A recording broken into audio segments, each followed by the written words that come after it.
85 to 90% of homeowners here in the Dallas-Fort Worth area have a mortgage under 6%. 85 to 90%? Many, yeah. Wow. Many have loans that are in the 3 to 4% range. And this is still causing that reluctancy to sell. I don't believe there's any trigger point that's going to cause some massive collapse of the housing market. The worst thing that could happen for an extended period of time is just buyers and sellers drift so far apart that the market essentially kind of freezes up. And we saw that. We saw nationwide, we went from 6.5 million transaction size down to 4 million.03 transaction size. That's a freezing up of the market. It's not a crash of the market. It's a freezing up of the market. Every person that you know in this world is a referral source. You need to be positioning yourself as somebody who they can contribute to the growth of your business. Get used to asking for the business from the people that already know, like, and trust you. There's no way you shouldn't be selling at least 30 homes a year if you just know people and you ask them for the business. DFW, turn it up. This week in DFW Real Estate. The weekly podcast built for agents who actually get paid. Market moves, listing heat, closing streets. DFW agents.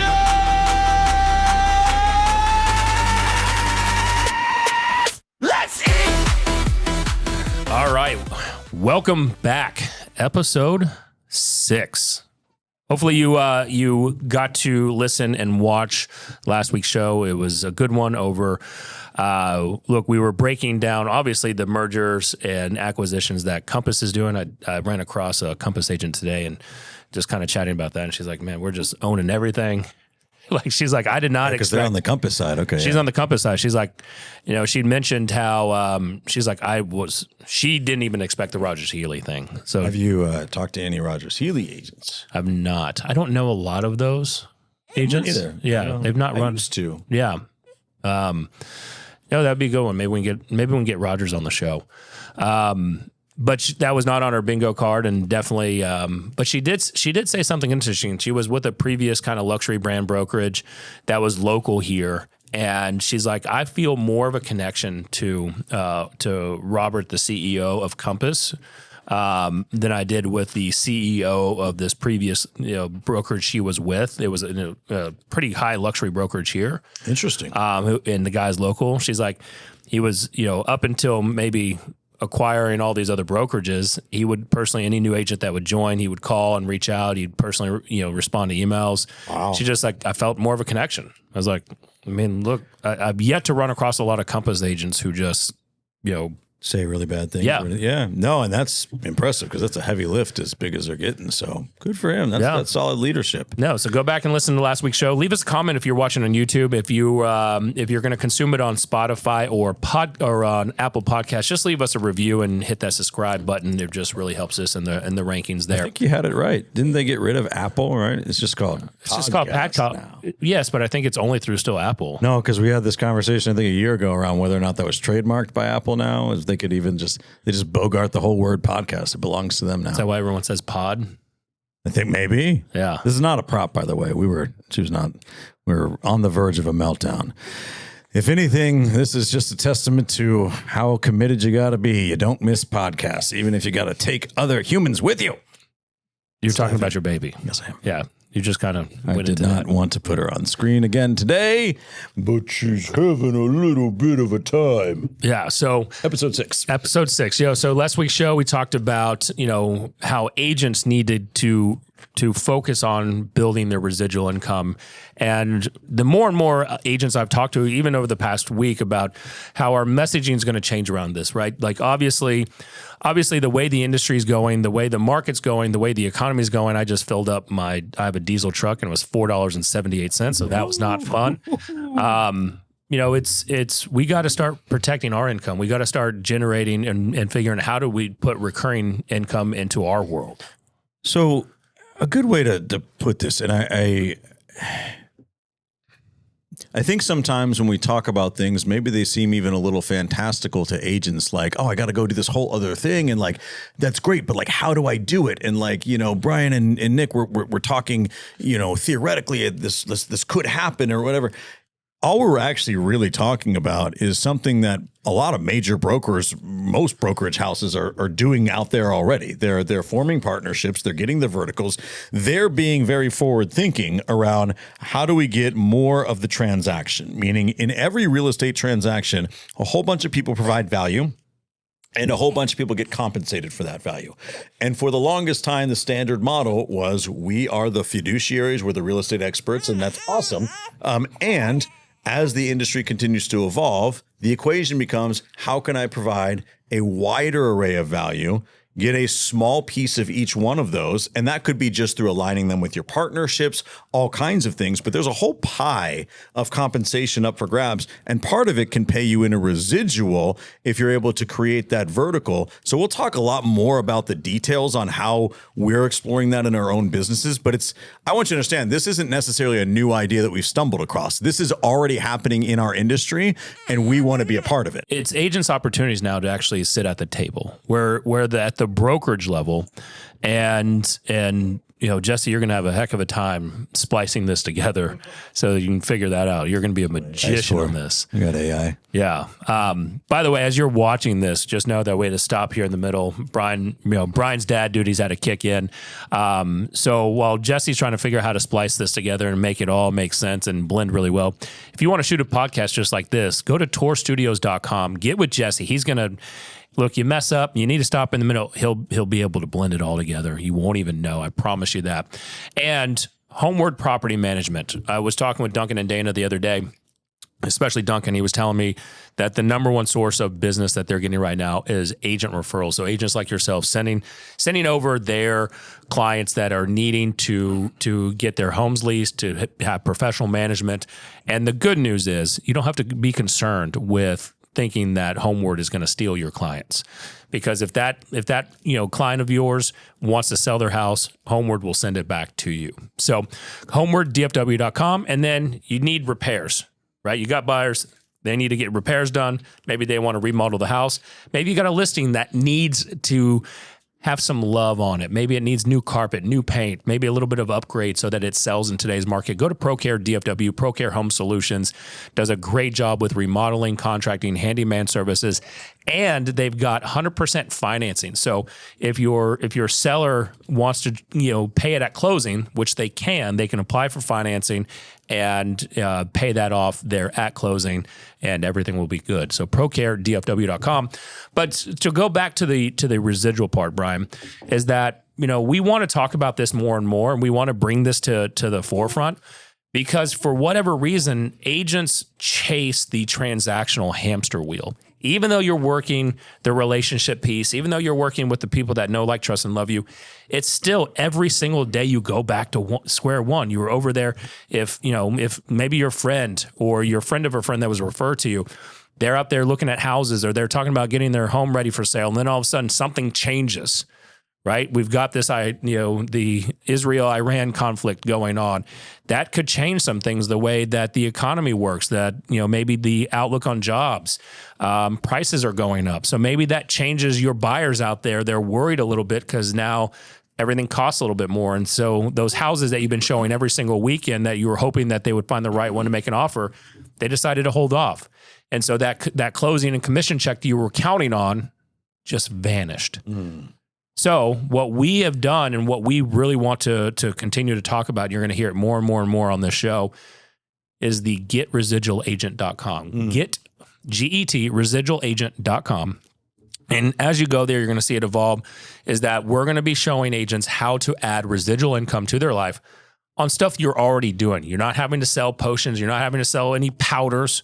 You're not having to go learn something else. It is something that you're doing every single day in your life, working with buyers, working with sellers, and helping people with their electricity alarm, home automation services. Yeah, and you just hit the nail on the head, right? One, I'm going to challenge Jesse to use AI to make it look like I'm holding a baby velociraptor in this episode. So hopefully if you're seeing this, I'm holding a tiny dinosaur.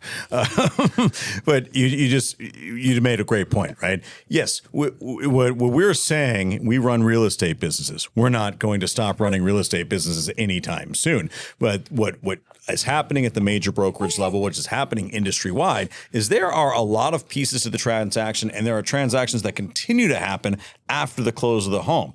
There are bills that are paid. There are vendors that are paid. There's all sorts of what we call trailing transactions that happen after someone moves into a home. And what is happening at the higher levels and what the agent can build for themselves is a vertically integrated business so that when you are closing homes, you already have the client acquisition pipeline right there in front of you. How do you become a partner of theirs and a partner in a network that helps you align them with the other transactions they're going to continue to pay for the entirety that they're in that home? How do you become the conduit to that and make it a vertical part of your business? That's what great businesses do.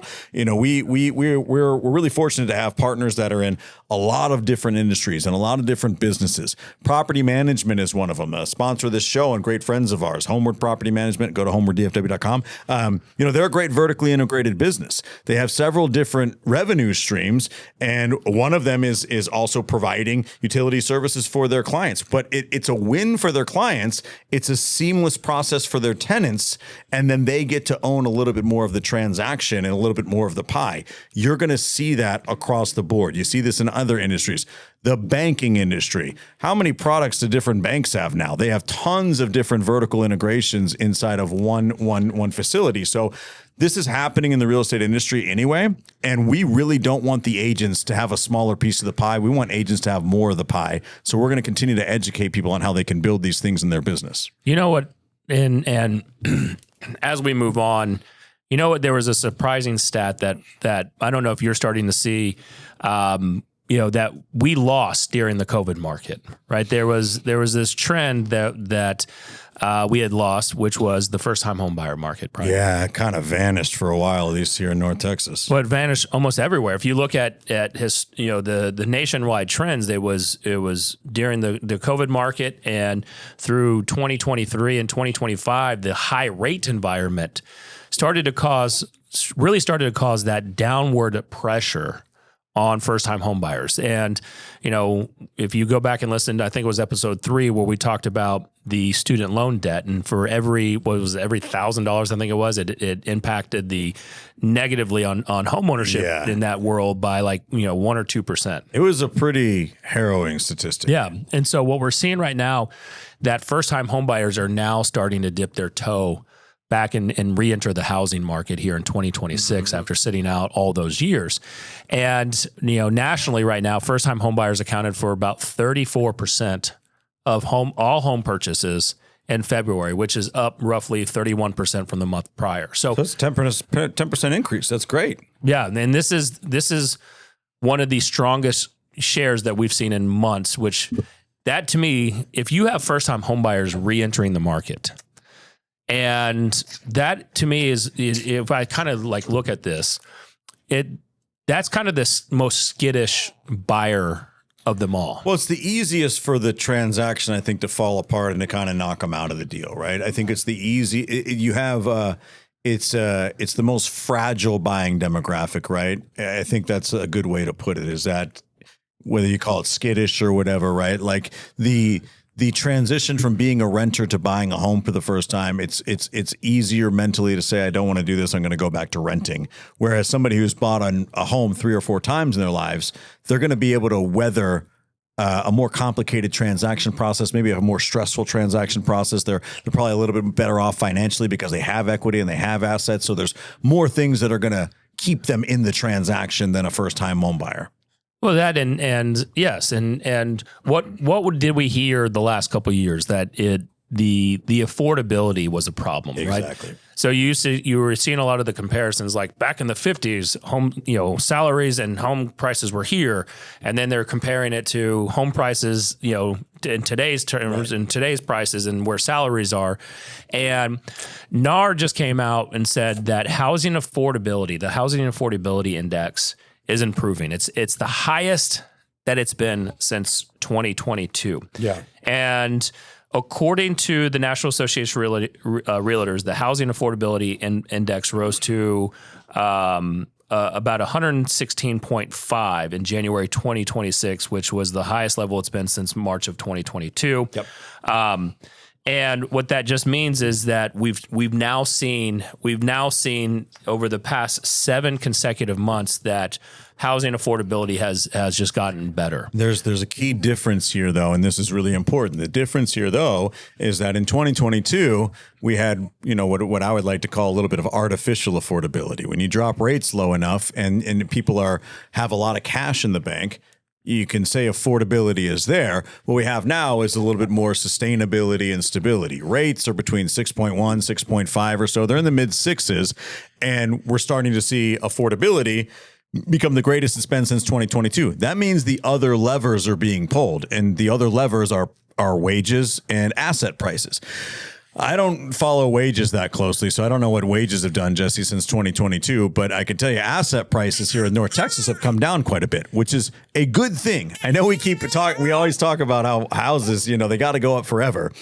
We are seeing the best housing affordability environment since 2022. It's because our prices have come back down and things are becoming affordable again, despite higher rates. That's so good for home buyers. So just to give clarification, right? What does the affordability index mean? Right. So we talk about that, and housing affordability index, it measures whether a typical family earns enough income to qualify for mortgage on a typical home. Right.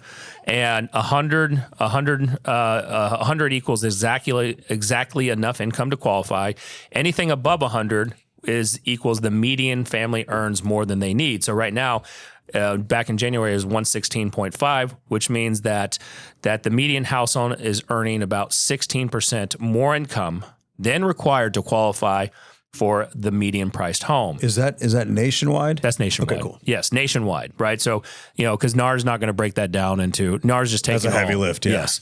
And so they're saying, well, look, the 3 main factors that are driving this is mortgage rates have fallen from their 2023 peaks. Yep. Right. So rates are now roughly in the mid to lower 6% range. Yep.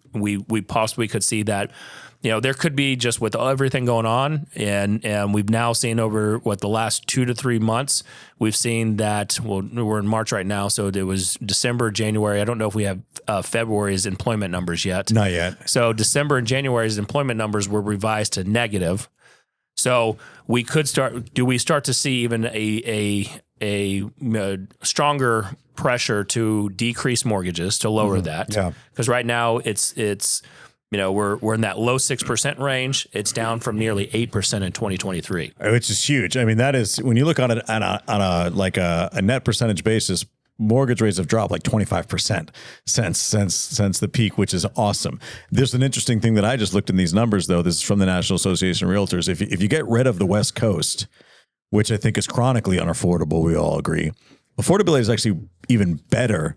The index would be even better than the 117.6 or whatever it was in February. The affordability index this month, if you just take West Coast states into account, is only 84.5%, which just means that all we're saying is California is still an unaffordable place to buy a house. That's not really news to anybody. So with this show being a Dallas-Fort Worth show, affordability is even higher than 117 here. Yeah, it's 121.7. Yeah, that's great. So again, as rates continue to fall, we see a home price growth has drastically slowed down. In fact, some areas we've seen a little bit of a price drop. Yep. And right now, if you look at it on a national level, prices nationally are only up about 0.3% year over year. Yeah, we're just seeing the market thaw out. We talked about this on our other podcast years ago. I mean, I want to say this was like back in 2021. Man, it's crazy how time flies. And we had a long discussion around what the future looks like, and nobody's ever going to get it right. But I believe the people on that show were very adamant that it would look something like this, in the sense of, I don't believe there's any trigger point that's going to cause some massive collapse of the housing market. The worst thing that could happen for an extended period of time is just buyers and sellers drift so far apart that the market essentially kind of freezes up. And we saw that. We saw nationwide, we went from 6.5 million transaction size down to 4 million.03 transaction size. That's a freezing up of the market. It's not a crash of the market. It's a freezing up of the market. And now we're starting to see the market thaw out, which is great. We talked about this on the show a few weeks ago around short sales and all that type of stuff. Those are going to happen, unfortunately. As the market starts to thaw out, there are going to be people who bought a few years ago that for whatever reason have not lived in the home as long as they thought they would. Now they're attempting to sell. And unfortunately, the home is not worth quite what they bought it for.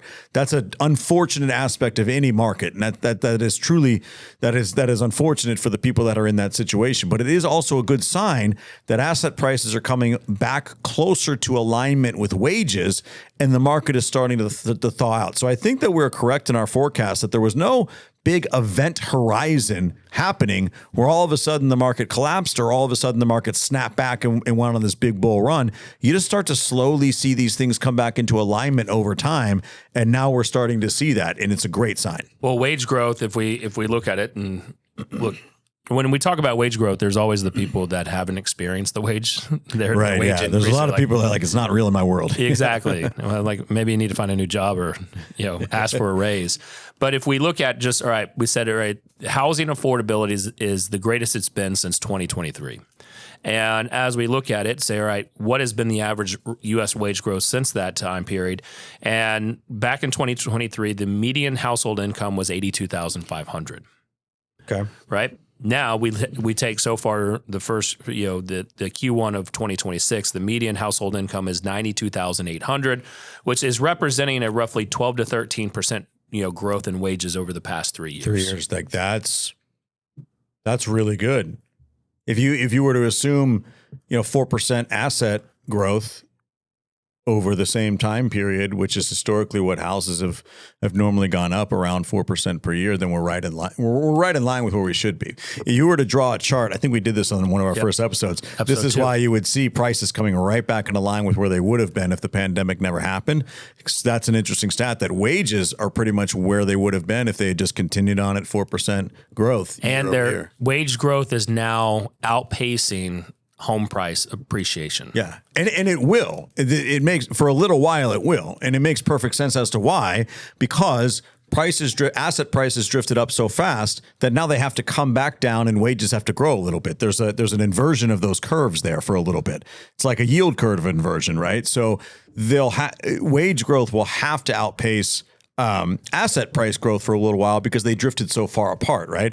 If home prices in North Texas increased by 25% in a few years and wages only increased by 4%, and then asset prices continued to only increase by 4% and wages only increased by 4%, we'd still be 25% apart. So they got to come back down, which means for a short period of time, wages are going to go up much faster than home prices will. So, and if we look at just the overall DFW market, the national market, and just the industry as a whole, if we were to call on and do a poll with agents right now, I would guess other than they're probably feeling that springtime busyness starting to happen, right? We quickly forget how the previous market or the last couple of months have been because now all of a sudden we're busy again.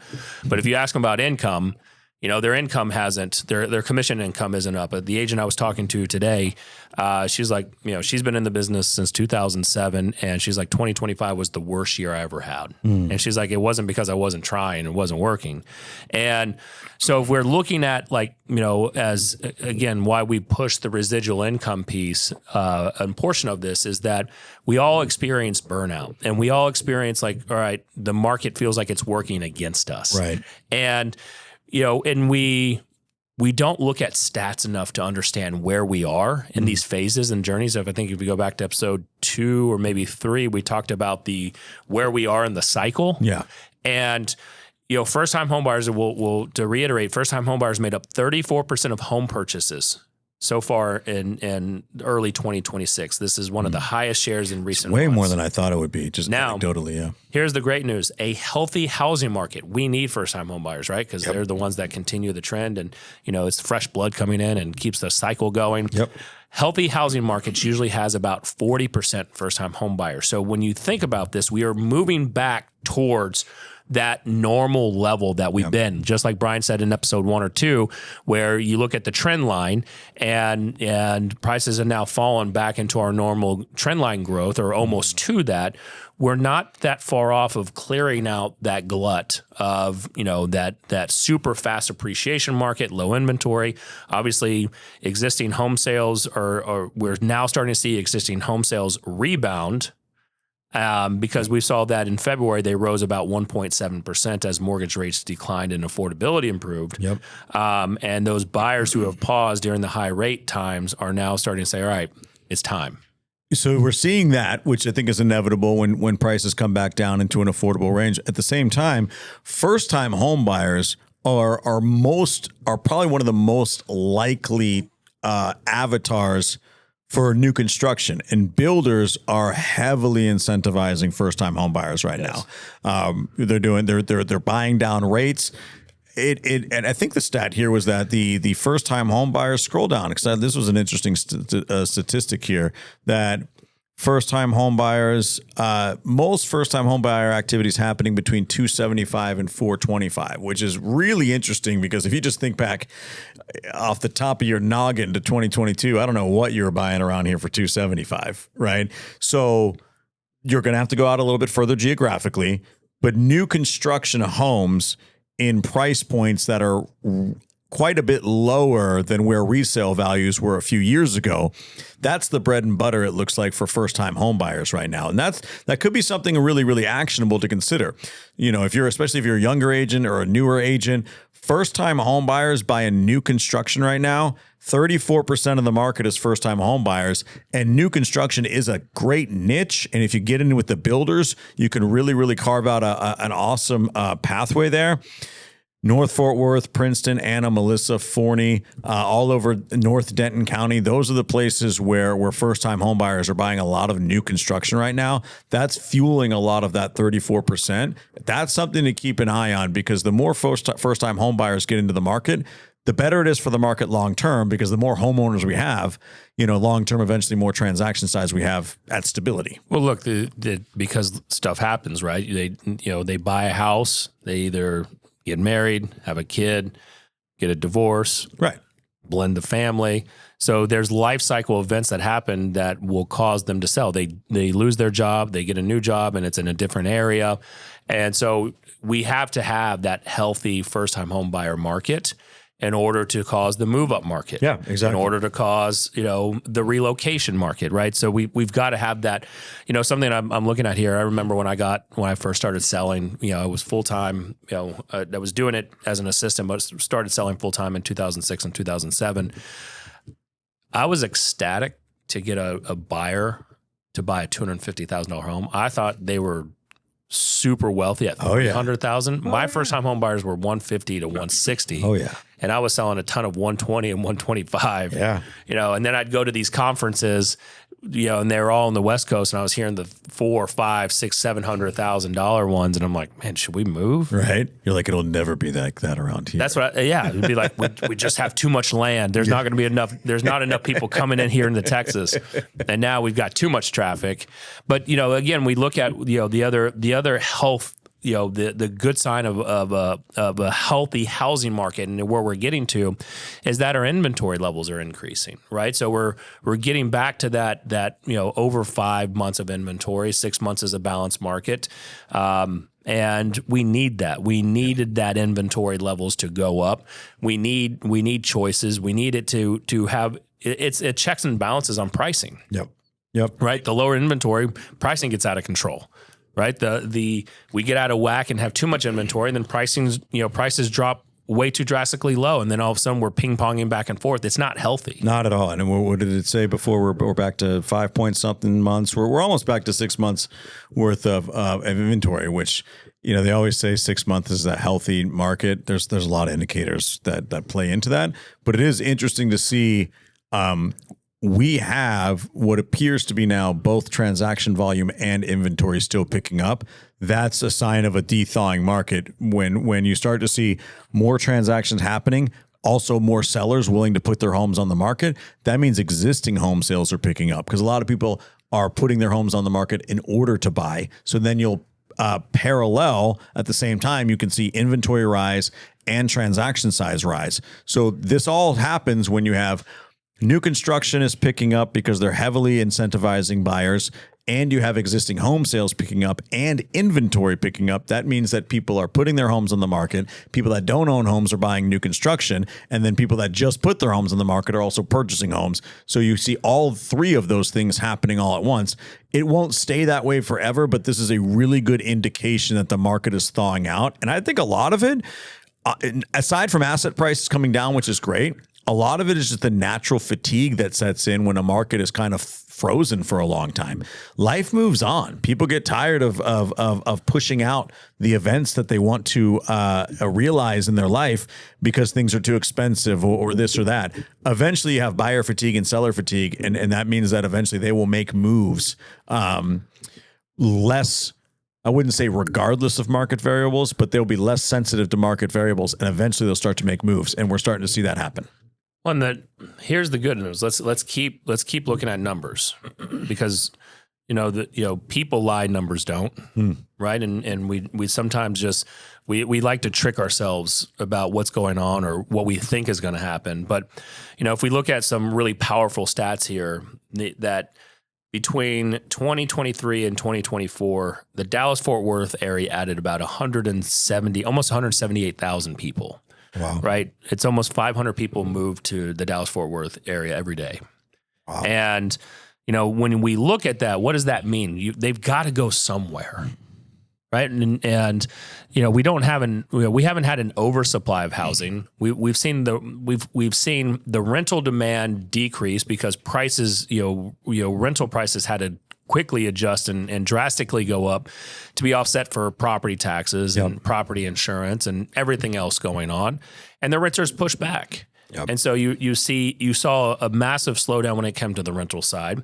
We're sitting at as a DFW, as a metroplex as a whole, we have now over 8 million people as a population. It's roughly about 8.3. So we're now one of the largest metros in America. So what does that continue to mean? That we're expected to have, in the next decade, over 10 million people in the Dallas-Fort Worth area. So when we look at it as a real estate professional in our industry, where we're concerned about technology, we're concerned about AI, is there a silver lining that people are still moving here, that are coming through, and as long as we're doing a great job of branding ourselves and marketing ourselves, utilizing social media and doing a great job of putting ourselves out there as an agent should, because Ryan Surian says you should be your own media company. You should be the biggest cheerleader and advocate for yourself,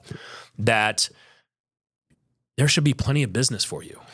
And one thing that I want to encourage people to do as they're taking that approach, creating content, social media, all of that type of stuff, what's the first thing people ask you a lot of times whenever they find out you're in real estate? Like, what's the market like? All that type of stuff.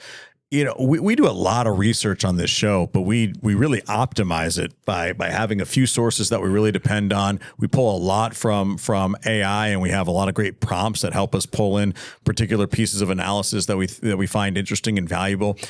You should be creating a lot of content. You don't need to go as deep as we are on a lot of this stuff, but people care about what's going on in the market. They ask about it all the time.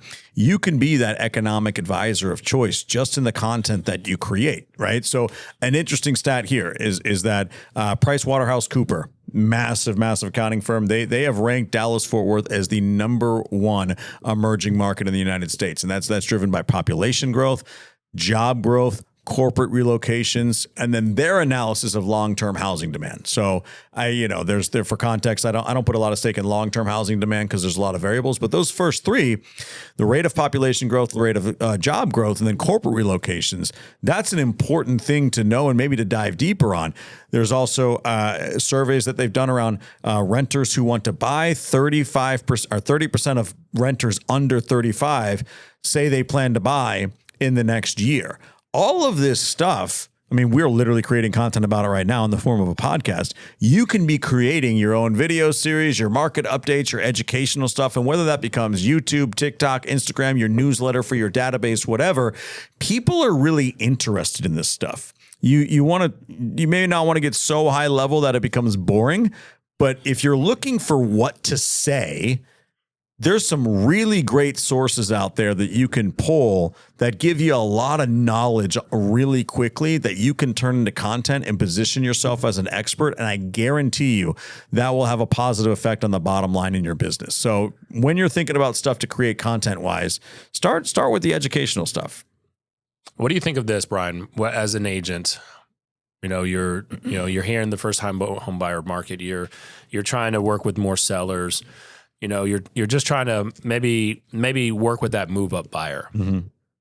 And you hear this stat, 85 to 90% of homeowners here in the Dallas-Fort Worth area have a mortgage under 6%. 85 to 90%? Many, yeah. Wow. Many have loans that are in the 3 to 4% range.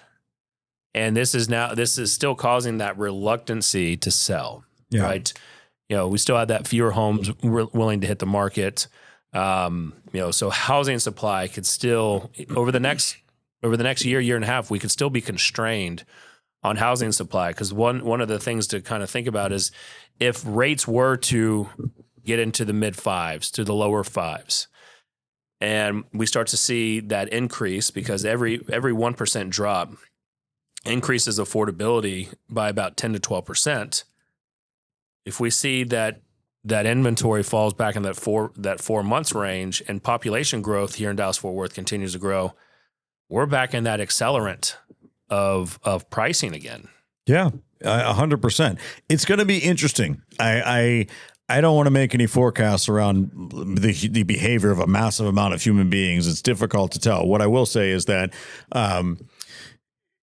every point decrease in rates increases affordability by 10 to 20%. Also, a 10% decrease in asset prices increases affordability by 10%. And so I don't know that the floodgates are ever going to open, meaning I don't think we're going to see a rate environment that drops so drastically that buying just increases like the dam has broken and now all the buyers are flooding back in.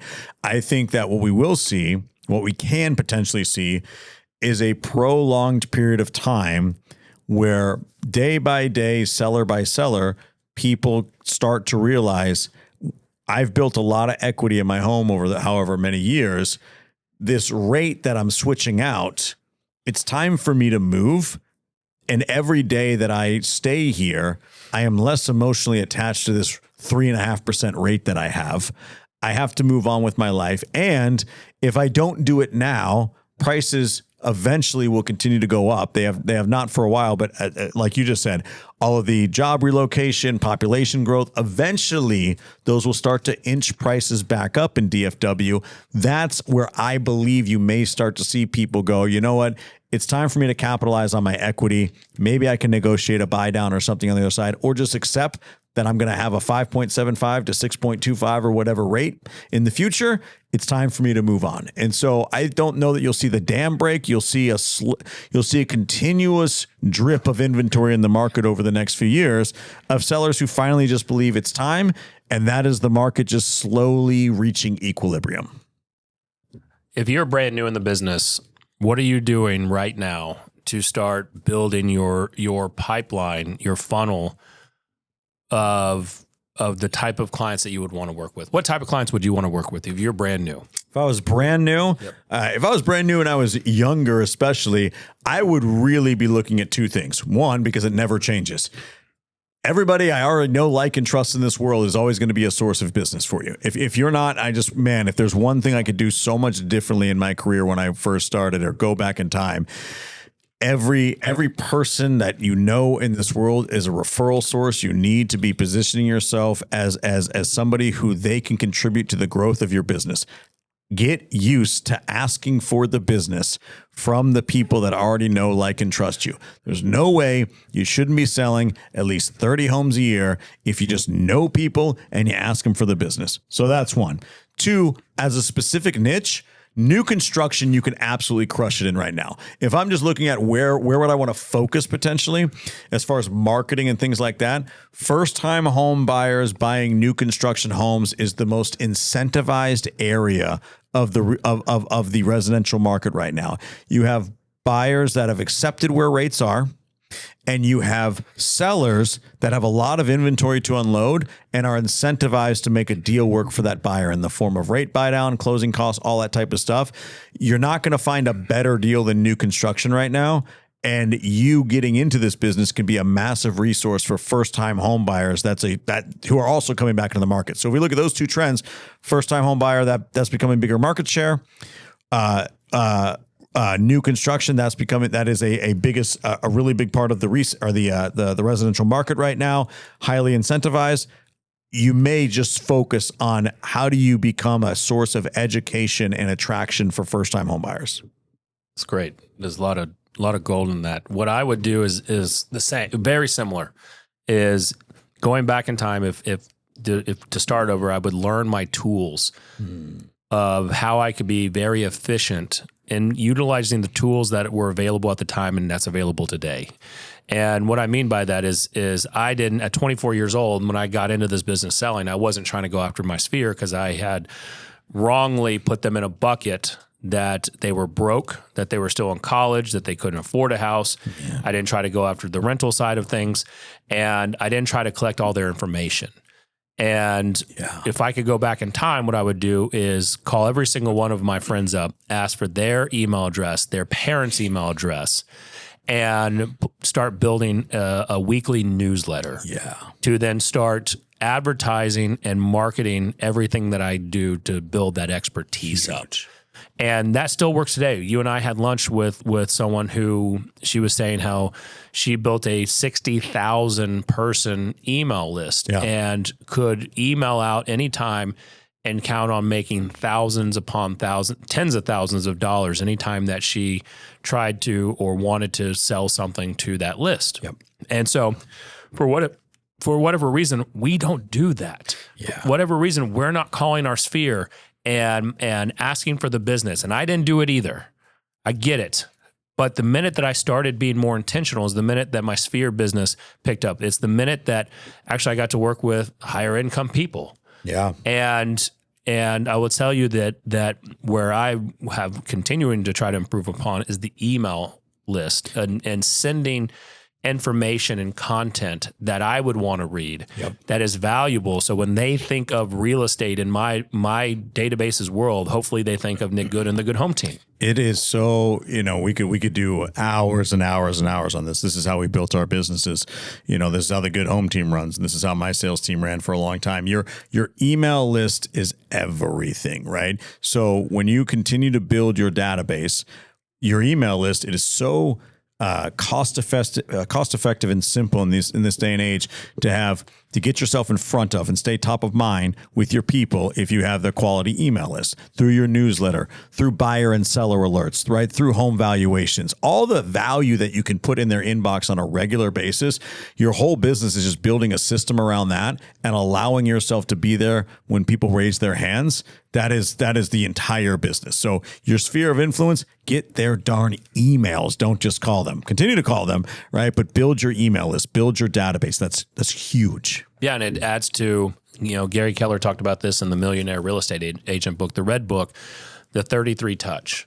Yep. Right. So, and I think it's probably higher than that now with how much, information overload we get, where it was, when that book was written in the early 2000s, it was 33 touches to really stay in front to of your database and your past clients to continue to earn referrals and to do repeat business. And you were calling them quarterly, you were sending them emails, you were sending them handwritten notes, you were doing pop buys. And I think that there's ways that one, you could do 40, 50 touches. Oh yeah. But then and then use custom automation.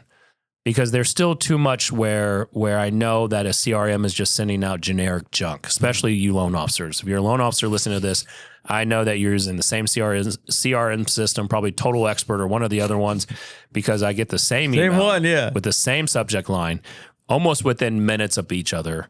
And that's not setting yourself apart. Yeah. Yeah. And if your database or your lead flow has signed up for multiple agent sites and they're sending the same thing, well, then you're not doing a great job of showing how to set yourself apart. Agreed. And with everything you do with AI these days to help build out more personalized touches, like there's no reason you shouldn't be using those tools to set yourself apart.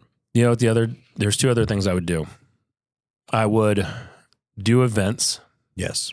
And events that I want to do. You and I are big into golf. You and I are big into bourbon and smoking cigars. So I would do some events around probably cigars and bourbon. Yeah. Right. I would do some events around maybe golf tournament charities and get your sphere in there. And then ultimately I would get, because Jesse and I weren't close back then. We didn't know each other, but I would get with Jesse and I would do at least a twice a month podcast. 100%. I wouldn't necessarily focus on going down and mastering YouTube and all the other things that you have to, where you have to go be, a different person. Right. What I would do is I would come on to Jesse's studio, tourstudios.com, and I would just talk about educational pieces that were going out there. And then what I would do on the second one, and if your budget allowed for it, the third or fourth one, is you start interviewing local businesses. That's bring them in. Do. That's the move. Yes. Bring in local businesses. You bring in the city council, the mayor, the people running for office locally. You bring them in and interview them. And now that lives on your website. Yep. That lives on your YouTube channel. And then you ask them, as when they come on as guests, you ask them to share it out on their social medias and to tag you. And so you are going to comment on there. Yep. And that all can be done, by the way, at tourstudios.com. Jesse doesn't pay us for that.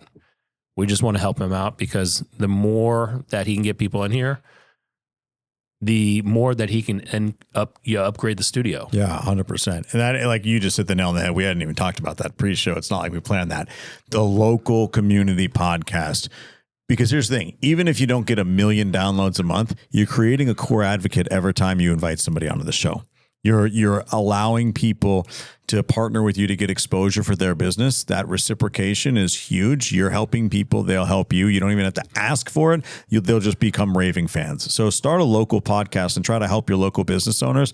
Guarantee it grows your real estate business. Brian, as we wrap up, right, and as agents are listening to this, they're going to support the vendors, obviously, or the referrals of this.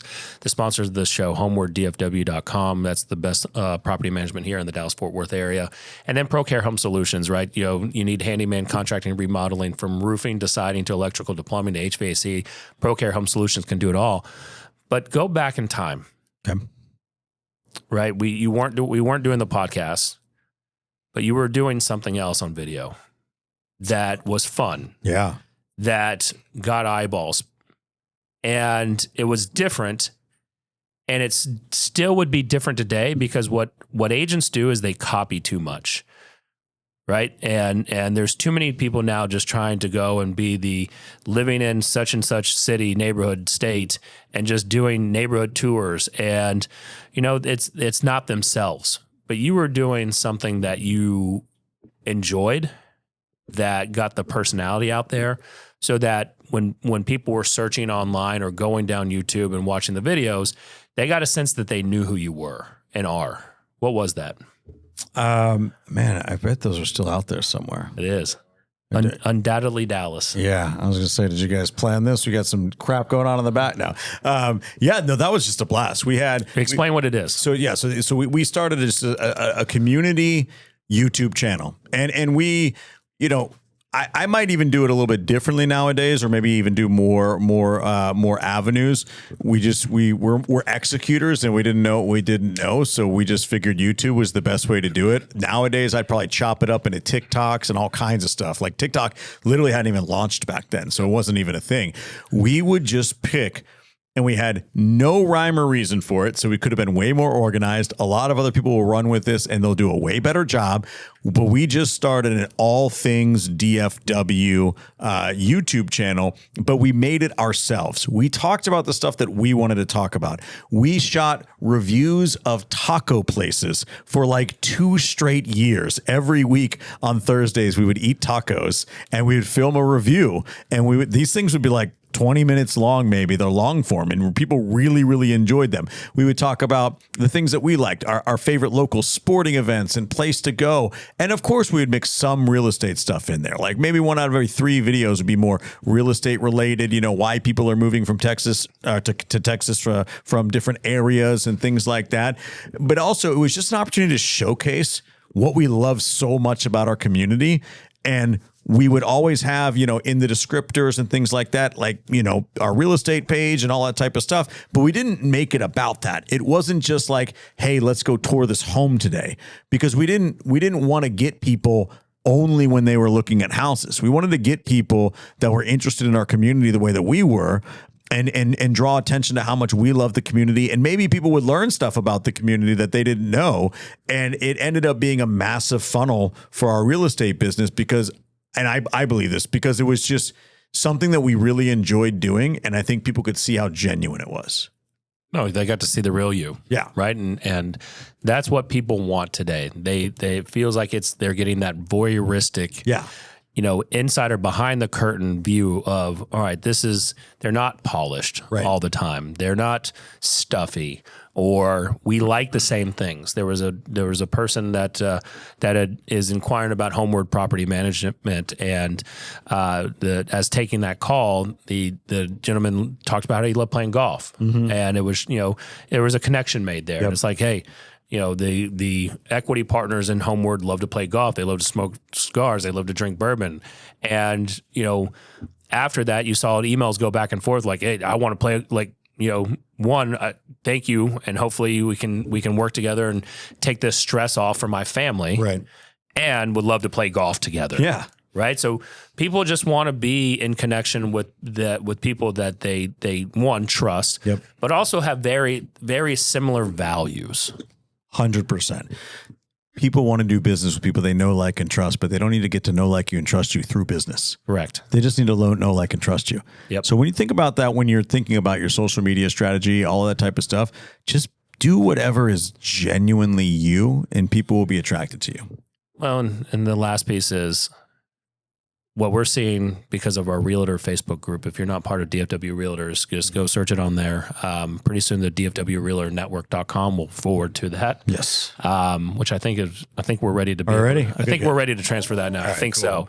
But if you go look at all the spam posts that we have to delete. Oh my gosh. Guys. And Jesse now is a moderator, admin in there, and he gets the privilege of seeing and the fun opportunity of deleting and banning people. Jesse's the most ruthless of all of us. Here's what I've quickly learned is that all that spam that gets posted, and luckily we catch it hopefully fast enough so that it doesn't just bother the crap out of people. That everyone, I don't know what you're thinking when you just think, I'm going to throw this out there and hope that someone sees it and does business with me, because all the crap that we're seeing, you wouldn't do business with yourself if you saw that post. It's just generic nonsense, really. It's AI generated crappy Just images. flop, yeah. It is AI generated crappy text. There's no connection, no warmness, no feeling. There's no emotion to it. It's not your personality. It No. has no personality. And they all just end up looking the same. And you know what I've done back at times? I'll send very similar spam messages back, and they don't want to do business with me either. Just as a test. Yeah. And it's almost the same format as the one that they sent. That's really funny. Because what I'm saying is, like, guys, this is unfortunately how the real estate, this is how any business owner or small business owner markets, that they think they're doing good and it's not. Yeah. You got to find that connection piece. You got to find that emotional point, and you got to find it. You got to be yourself so that people get a glimpse to see who you actually are. 100%. So that they can determine whether they want to do business with you or not. And the ones that do are going to be some of your most enjoyable, best clients you've ever worked with. And they'll be referral sources for life. 100%. Episode 6 in the books, everybody. We put her to sleep. We put her to sleep. That's how. I hope we didn't put you to sleep. Yeah. So if you can, go subscribe to our YouTube channel. Go watch those shorts. Leave us some comments on there. We want to see those subscribers go up, because this is where we're really housing this podcast, this video show, the glimpse into our weekly world. And if you do like to just listen to the audio, because I don't think, Jesse, we figured how to put it on Spotify, the video on Spotify yet. No, he has not. He's going to learn it, because I've been researching that. I'll send it to you. You can go on Spotify. You can leave us a review. You can subscribe to it. You can go to podcast, which is the Apple's version of it, and do it there. As well, our DFW Realtors group. And then again, our sponsors, homeward.dfw.com, best property management company here in Dallas-Fort Worth, and then ProCareHomeSolutions.com. So ProCareDFW.com. And then, of course, Tour Studios. Get with Jesse. Come in the studio, sit in our chairs, talk in our mics. He'll make you look good. You'll get more business. He guarantees it. DFW, turn it up.